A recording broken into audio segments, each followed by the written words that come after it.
Welcome to Anjili Media. Inzamamul हक एक वाक़या सुनाते हैं कि मोहम्मद यूसुफ ने हमारा कराची में टेस्ट मैच हो रहा था, तो मोहम्मद यूसुफ ने एक प्लेयर होता था ब्राइन लारा, उसको है ना दावत दी खाने पे, कि उसने कहा कि मैं इसको खाने पे बुला के ना दीन की दावत दूंगा। तो उसको दीन की खाने पे बुला के ना दीन की दावत दी। हमारे कराची के एक बुज़ुर्ग हैं शेख हाशिम साहब, उन्होंने उसको दावत दी, उसको बताया कि भाई किस तरह हम अपने अल्लाह की बात मानते हैं, किस तरह हम हजूर पाक सल्लल्लाहु अलैहि वसल्लम के तरीके के मुताबिक ज़िंदगी गुजारते हैं, किस तरह हम माँ बाप की खिदमत करते हैं, किस तरह बीवी के साथ मामला करते हैं, किस तरह बच्चों की परवरिश करते हैं, किस तरह पड़ोसियों का ख्याल करते हैं, किस तरह कारोबार करते हैं, सारी चीज़ें उसको बताई। ब्राइन लारा ने ये सुन के खामोश हो गया और कहता है कि वाकई ज़िंदगी इस तरह गुजारनी चाहिए कि इस तरह हमारी ज़िंदगी हो। तो जिस दिन वापसी होटल जा रहा था ना यूसुफ के साथ, तो यूसुफ से कहते हैं कि मोहम्मद यूसुफ ऐसे मुसलमान का है जो इस तरह ज़िंदगी गुजारते हैं।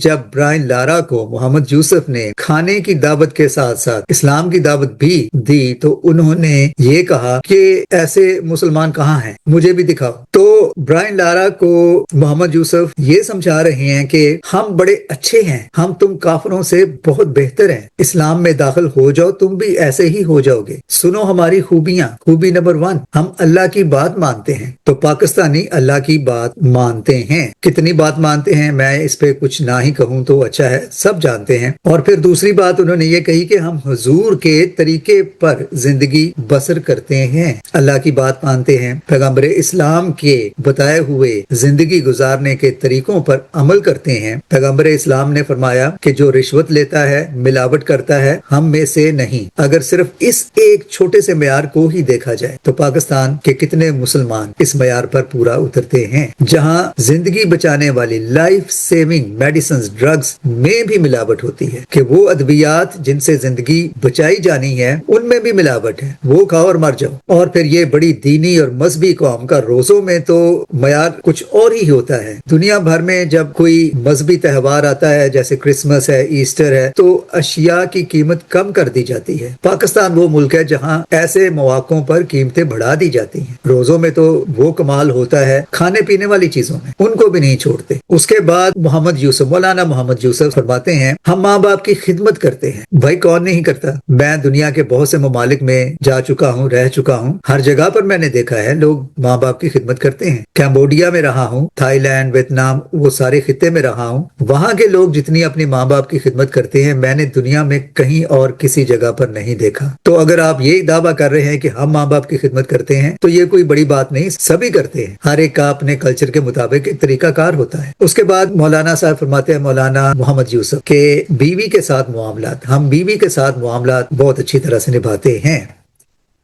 अच्छा चले इस पे भी गौर कर लेते हैं। पाकिस्तान दुनिया में 181 ममालिक में से 161 नंबर पर आता है जहां तक डोमेस्टिक वायलेंस के मामलात हैं। तो गोया कि सिर्फ 20 कंट्रीज पाकिस्तान से वर्स हैं, यानी कि उनका रिकॉर्ड पाकिस्तान से भी बुरा है डोमेस्टिक वायलेंस और वुमेन अब्यूज को लेकर। इसमें जो पैरामीटर्स कवर होते हैं उनमें इनइक्वालिटी है और आदमी और औरतों के दरमियान, औरतों के तहफ़्फ़ुज़ की बात है और औरतों के लिए खतरात, रेप। और इसमें रेप सिर्फ वो रेप नहीं जो आम लोग समझते हैं, इसमें डोमेस्टिक रेप भी है, मैरिटल रेप भी है। एक और सर्वे और रिसर्च के मुताबिक पाकिस्तान तीसरे दर्जे से लेकर छठे दर्जे तक दुनिया भर में ग्लोबली औरतों के लिए मोस्ट डेंजरस कंट्री साबित हुआ है। 34% शादीशुदा औरतें अपने शोहरों से मारपीट का निशाना बनती हैं, फिजिकल वायलेंस का शिकार होती हैं। और इसके अलावा बहुत सी लड़कियां अपने ही घर में अपने बहुत करीबी खानदान वालों के हाथों रेप होती हैं, जिसको रिपोर्ट ही नहीं किया जाता। ऐसे मामलात को दबा दिया जाता है खानदान की इज्जत और आबरू के नाम पर। इसके बाद मौलाना मोहम्मद यूसुफ फरमाते हैं कि हम बच्चों की देखभाल और परवरिश की बहुत केयर करते हैं, यानी हमसे बेहतर इस मामले में भी कोई नहीं है। दुनिया भर में शायद पाकिस्तान ऊपर वाले दर्जे में आता है जहां बच्चे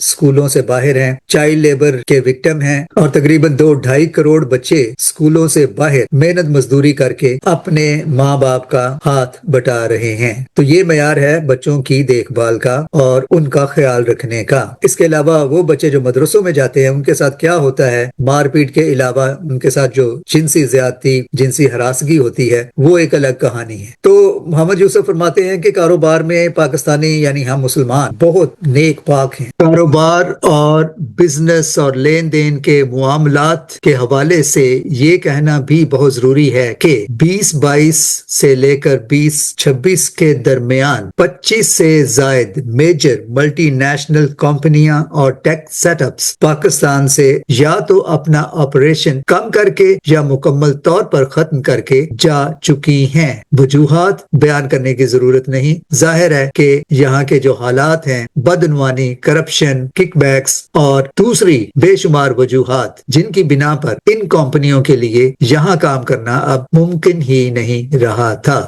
کرپشن کے انڈیکس میں دنیا بھر میں پاکستان 182 ممالک میں سے 136ویں نمبر پر آتا ہے۔ عام پاکستانی بھی اس بات سے بخوبی واقف ہے کہ چھوٹے سے چھوٹے کام کے لیے آپ کسی دفتر میں جائیں تو وہاں کیا حال ہوتا ہے، یہ بات کسی سے بھی ڈھکی چھپی نہیں۔ دوسری طرف یہ محمد یوسف جو اپنے آپ کو بڑے نیک پاک اور ایسے ملک میں رہنے کی بات کر رہے ہیں جہاں سارے فرشتے رہتے ہیں، دوسری طرف آنےسٹی میں اور کم ترین کرپشن والے ممالک جہاں کرپشن تقریباً نہ ہونے کے برابر ہے، وہ 10 کے 10 کافروں کے ملک ہی ہیں۔ پھر محمد یوسف فرماتے ہیں ہم پڑوسیوں کا بڑا خیال رکھتے ہیں۔ گلی محلے میں کوئی شادی بیاہ ہو، یہاں تک کہ مذہبی تقریبات کو لے کر آس پاس کے لوگوں کا جینا حرام کر دیا جاتا ہے۔ لاؤڈ سپیکروں پر ساری رات مذہبی تقریبات جن کو روکنے کے لیے کوئی کچھ کہہ بھی نہیں سکتا کہ کہیں توہین مذہب توہین رسالت کا فتویٰ نہ لگ جائے۔ کوئی بیمار ہے، کوئی بچہ سو رہا ہے، کسی نے صبح اسکول جانا ہے، کسی نے کام پر جانا ہے، کوئی بزرگ بیمار پڑا ہے، کسی کو ان چیزوں کی کوئی فکر نہیں ہوتی، کنسرن نہیں ہوتی۔ لیکن مذہبی تقریبات ہیں، بلاسٹنگ لاؤڈ سپیکرز پر ساری رات پوری کمیونٹی کو